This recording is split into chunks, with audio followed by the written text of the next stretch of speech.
Hi, and welcome to the Syntergy Replicator Replication to Office 365 demonstration. In today's demonstration, we're going to show you how by making changes on a local on-site portal, those changes can be replicated automatically to an Office 365 portal hosted at SharePoint.com. To begin, I'm going to upload a document to our on-site portal, and I'm just going to grab one of our Syntergy white papers and upload that. Now that we've uploaded the document to the on-site portal, what's happening behind the scenes is that Syntergy Replicator is capturing that event, packaging it, and transporting that package to SharePoint.com using the SharePoint client object model. At Syntergy, we like using the SharePoint APIs because they give us the cleanest interface and the best way to make changes on our target SharePoint web applications.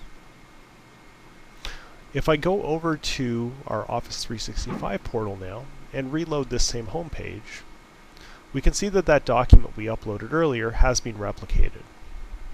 So that's one-way replication from an on-site portal to our Office 365 portal.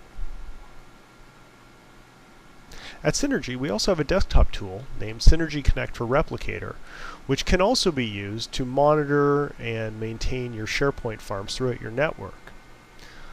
What we'll show now is one of those features of Syntergy Connect for Replicator, which allows you to compare two different websites to each other. And so I'm going to just run this comparison between our on-site portal and our Office 365 portal.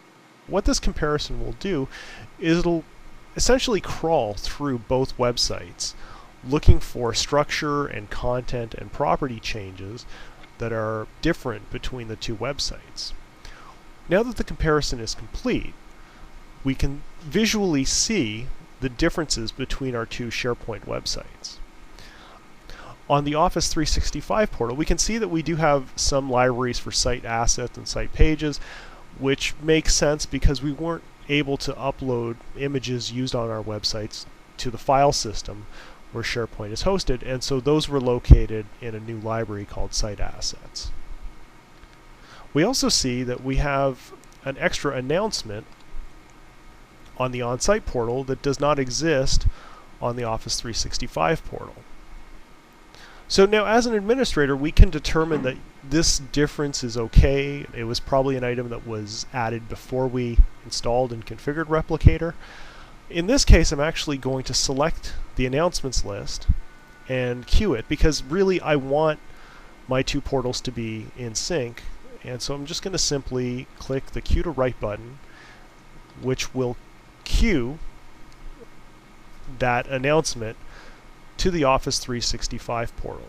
When I have Connect queue an item, it runs through a similar process to the one we saw when we're adding new content to a SharePoint site, in that Connect will instruct Replicator that it wants to replicate this one list or this one item, and it will then package that change, transport that change, and apply that change on the other SharePoint farm.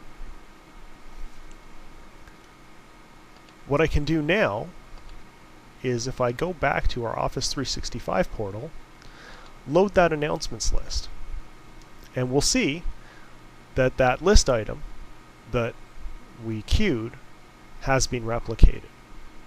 In Connect, we can also refresh that library and see that the item is there as well. That concludes our demonstration. Thank you for your time.